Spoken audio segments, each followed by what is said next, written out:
Welcome, my dear listeners. Stay with me to get the spoilers first and subscribe to the channel. Let's find out what's going to happen on Royal. Queen Elizabeth's quiet message in Edward's title. At first glance, Prince Edward's royal title seemed pretty simple. When he married Sophie Rice Jones in 1999, Queen Elizabeth II made him Earl of Wessex and gave him the title Viscount Savoy. In 2019, years later, she gave him the title Earl of Forfar, which made him even more important. King Charles III gave Edward the Dukedom of Edinburgh for life in 2023. It looks like normal royal housekeeping on paper. In reality, it tells a much more complicated story about how Queen Elizabeth II dealt with family expectations, royal tradition, and the monarchy's future.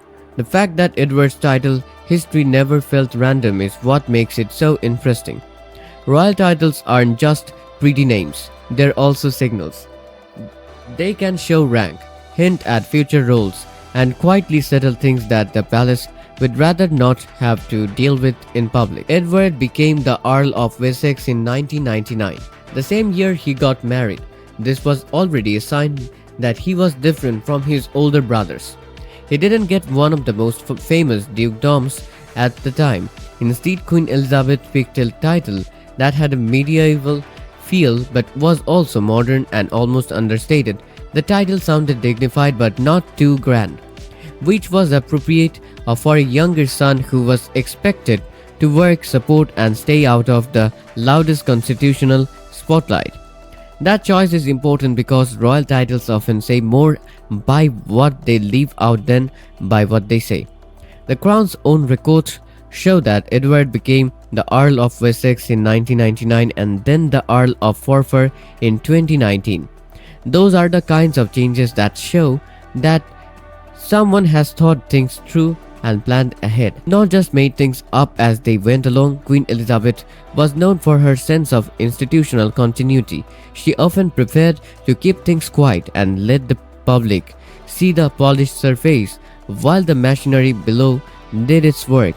Edward's title path fits that pattern almost perfectly. The Dukedom of Edinburgh gives it a deeper meaning. When King Charles III said in March 2023 that Prince Edward would get the title, the royal household made it clear that Edward would keep it for the rest of his life. The same announcement also reminded people that the dukedom was last given to Prince Philip in 1947, when he married Princess Elizabeth, who would later become queen.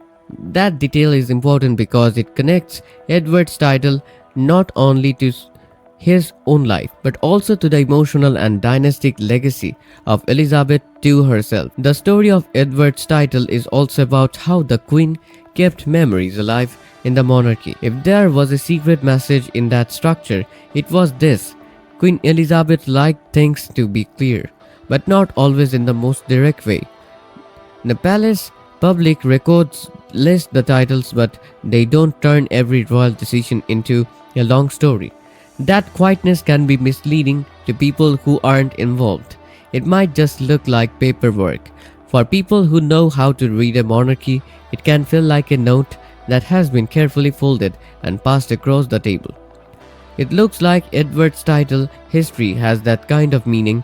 It means stability. It means loyalty. It says that the youngest son will have a place, but only on the crown's terms, not his own. There is also a subtle family aspect to this. Edward was the youngest child of Queen Elizabeth II and Prince Philip. For most of his adult life, he did the least exciting royal duties. He worked steadily, stayed out of the spotlight, and represented the crown without the constant drama that surrounded other family members. The royal family's own records call him the Earl of Wessex and later the Duke of Edinburgh. They also talk about his public work and the people he helped. That is not the profile of a man who has been pushed into the news. It is the profile of a man who has been carefully placed in the structure of service. From that point of view, the title is less about status and more about position. Queen Elizabeth II knew that the monarchy survives by keeping things in balance. Being too grand can come across as arrogant. Not enough continuity can make it look sloppy. by giving Edward the Wessex title first and then the Forfar title. She gave him a public identity that was unique but not too flashy. After her death, the Edinburgh title was given back to the family line in a way that honored Prince Philip and recognized Edward's long service. The title story feels less like a sudden reward and more like the last piece of a plan that had been in the works for years. People keep reading a lot into Edward's title because of this. It doesn't act like a random royal favor. It acts like a hint. Queen Elizabeth's monarchy was often based on clues, like a phrase here, a decision there, a carefully chosen title, and a public statement that said just enough and no more. The official record backs up the facts, but the way those facts are put together makes it seem like something bigger is going on. Elizabeth II used titles not only to reward family members, but also to keep the order she wanted the institution to have in the future. Edward's rise from Earl of Wessex to Duke of Edinburgh is an example of this, and maybe that's why people are still interested in Edward's title. It feels like a message written in the language of kings and queens.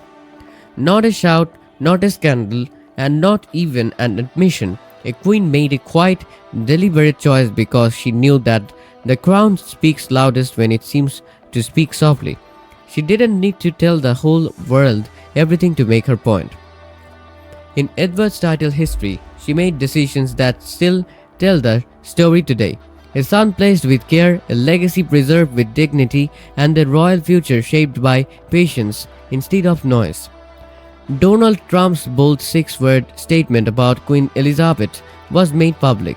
UK royal weather, politics, defense, world, US science, history, weird, nature, in your area, home news, royal, tabola above the article placeholder.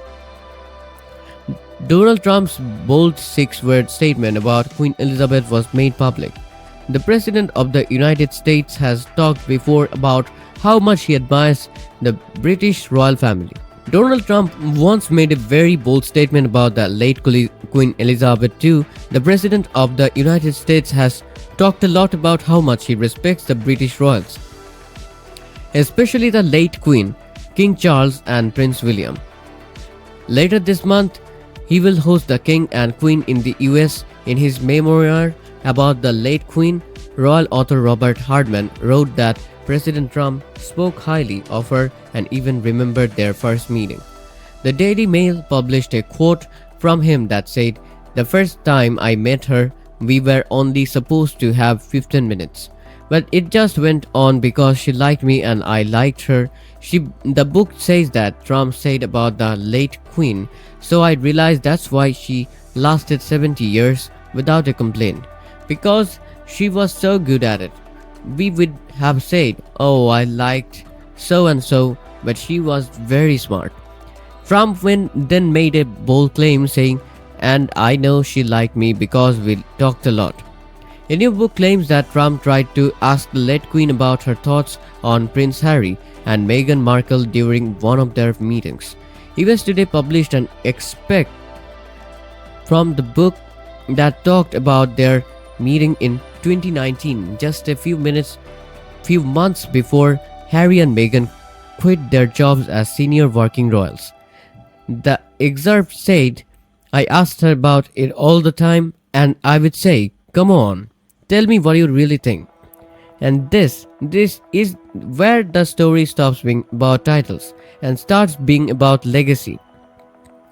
Because what Queen Elizabeth II did wasn't loud, it wasn't dramatic, but it was intentional, and honestly that's what makes it so powerful. Because in a world where everything is announced, she chose to signal instead. In my opinion, Edward's journey wasn't about being overlooked, it was about being prepared, slowly, carefully, almost quietly shaped into a role that would matter later. But here's the part that really makes you think, what if that quiet message wasn't just about Edward, but about the future of the monarchy itself? What if it was her way of saying, stability doesn't come from headlines, it comes from patience, from people who do the work without needing the spotlight. And then you looked at King Charles III stepping in and completing that final step, and it suddenly feels less like a decision and more like the end of a long, carefully written plan. So, here's the question: was Edward's title a reward, or was it always promised waiting to be fulfilled? And in a modern monarchy that's constantly under pressure, do quiet, steady figures like him matter more now than ever before? Because you ask me, this isn't just history, it's a blueprint. My prediction: as the royal family continues to evolve, we'll start to see more of this quiet rules take center stage, not through drama, but through consistency. So the next time you see royal title change, don't just read the headline, look at what's not being said, because that's usually where the real story lives.